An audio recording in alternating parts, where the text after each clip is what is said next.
இப்போ நம்ம இந்த பதிவில் மாந்தி பகவான் லக்னத்துக்கு 12ஆம் இடத்துல இருந்தால் என்ன மாதிரியான பாதிப்புகள் அப்படிங்கிறத பார்க்க போகிறோம். 12ஆம் இடம் என்னன்னாலே தூக்கம் தாங்க. அதுலேயும் 12ஆம் இடத்துல மாந்தி உட்காந்துட்டான்னு வச்சுங்களேன், சுத்தமாக தூங்க மாட்டாங்க. அதாவது தூக்கம் அப்படிங்கிறது என்னென்னா கண்ணு மூடி இருக்கும், ஆனால் மூளை தூங்காது. அப்போ மூளை தூங்கலன்னு என்னென்னா காலையில் எந்திரிக்கும் போதே அவங்களுக்கு ஒரு மாதிரி டயர்டாகவே இருக்கிற மாதிரி இருக்கும். எப்படா படுத்துக்கலான்னு இருக்கும், படுக்க விட்டு எந்திரிக்கலாமான்னு தோணாது. ஏன்னா அந்த தூக்கம் ஆழ்ந்த தூக்கம் அவங்ககிட்ட இல்லை. அப்படிங்கிறப்ப அந்த தூக்கத்தை கெடுக்கும் 12ஆம் பாவத்தில் இருக்கக்கூடிய மாந்தி. சரிங்களா? என்னென்னா நல்லாவே இருப்பாங்க, ஆனால் ஏதோ ஒரு மனசுக்குள்ள ஒரு துக்கம் இருக்கிற மாதிரியே ஃபீல் பண்ணிகிட்டே இருப்பாங்க. இந்த 12ஆம் இடம் என்பது அயன சயன சுகம் அப்படின்னு நம்ம சொன்னோம். அப்போ இந்த திருமணம் ஆயினாலும் அவங்களுக்கு அந்த அயன சயன சுகம் என்பது கிடைக்காது. தாம்பத்தியத்து உறவில் பிரச்சனையை கொடுக்கும். அப்போ கணவன் மனைவி உறவு சாப்பிட்ற வரைக்கும் நல்லா இருக்கும், அங்கே பெட்ரூம்குள்ளே போனால் தான் சண்டை போட்டுருவாங்க. அந்த மாதிரியான பிரச்சனைகள் அந்த சுகத்தை கொடுக்காது, அந்த சந்தோஷத்தை கொடுக்காது. இந்த 12ஆம் பாவத்துக்கு உண்டான விஷயங்கள் எல்லாத்தையுமே பாதிக்கும். அப்போ அசையாத சொத்து, அது ஒரு சொத்தை வாங்கி அசையாத சொத்தை பலப்படுத்த முடியாது. அதே மாதிரி நிம்மதியாக தூங்க முடியாது அப்படின்னு சொல்லியாச்சு. சரிங்களா? உழைப்பு அதிகமாக இருக்கும், ஆனால் ஊதியம் கிடைக்காது.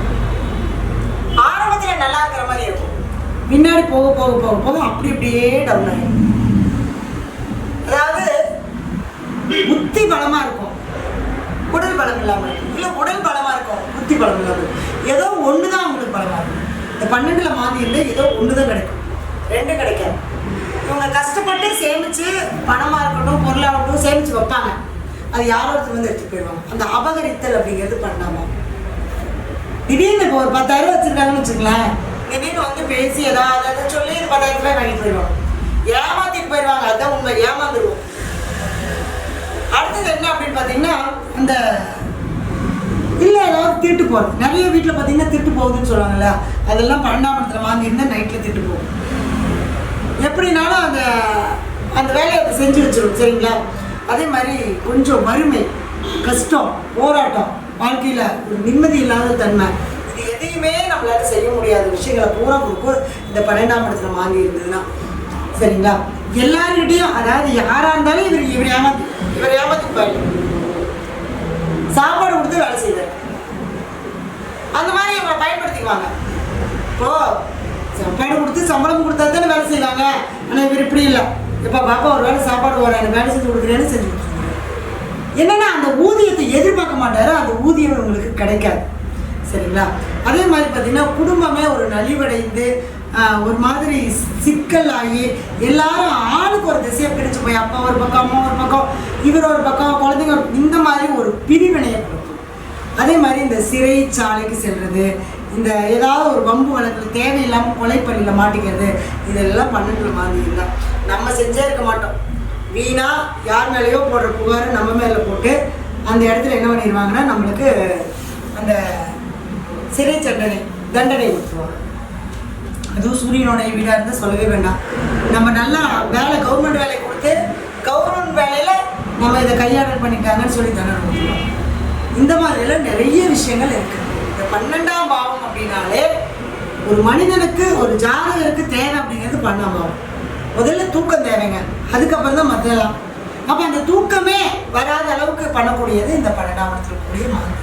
இந்த 12ஆம் இடத்துல இருக்கிற மாந்தி என்ன பண்ணுன்னா, இந்த மாந்திரிகம் தாந்திரிகம் மற்றவங்களை ஏமாத்துறது இது மாதிரியான வேலைகள் எல்லாம் செய்ய ஆரம்பித்து கடைசியில் இவரே அதில் விழுந்துருவார், இவரே அதில் பாதிக்கப்பட்டுருவார், இவரே அதில் ஏமாந்துருவார். அதே மாதிரி இந்த 12ல் மாந்தி இருந்தாலும் அப்படிதான். எனக்கு ஏதாவது செய்வன போல இருக்கா, எனக்கு யாராவது பிள்ளி சொல்லி வச்சுருக்காங்களா, ஏதாவது மருந்து மாயம் வச்சுருக்காங்களா, போய் அதுக்காக காசு செலவு பண்ணுவாங்க, அதுக்காக விரயம் பண்ணுவாங்க. எவ்வளோ சம்பாதிச்சாலும் விரயமாயிட்டே இருக்கும். நல்ல வீடு அழகாக கட்டியிருப்பாங்க, ஆனால் ஒரு இடத்துல ஏதாவது ஒரு இடத்துல இடிச்சு அந்த ஒரு குறைபாடோட. இந்த 12ஆம் இடத்துல மாந்தி இருந்தால் அந்த சொத்துல ஏதோ ஒரு குறை இருக்குன்னு அர்த்தம். சரிங்களா?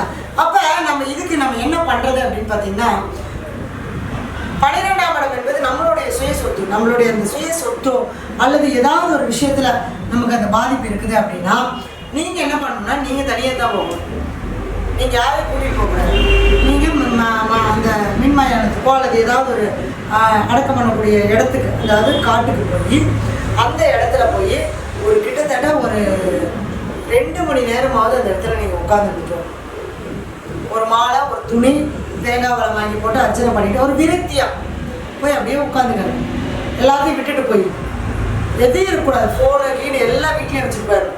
போய் அப்படியே அந்த மனசை அப்படியே இது பண்ணி ரிலாக்ஸ் பண்ணி அப்படியே அந்த இடத்துல அப்படியே என்னுடைய கர்மாலாம் இதில் அப்படியே கரைஞ்சி போயிடுது அப்படின்னு சொல்லி உட்காந்துட்டு வந்துட்டீங்க அப்படின்னா நிச்சயமாக உங்களுக்கு ஒரு நல்ல மாற்றம் கிடைக்கும். அதாவது இது பொதுவான பலன்கள் தான்.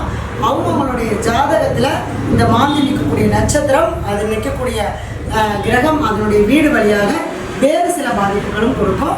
அதனால் அவங்களுடைய சுய ஜாதகத்தை பார்த்து நம்ம இதுக்கு முன்னால் முறையான வழிபாடுகள் செய்யும்போது கண்டிப்பாக நமக்கு இந்த மாந்தி பகவானால் ஏற்படக்கூடிய கெடுதல்கள் குறைஞ்சி நமக்கு என்ன பண்ணணும்னா நன்மை நடக்கும். சரிங்களா?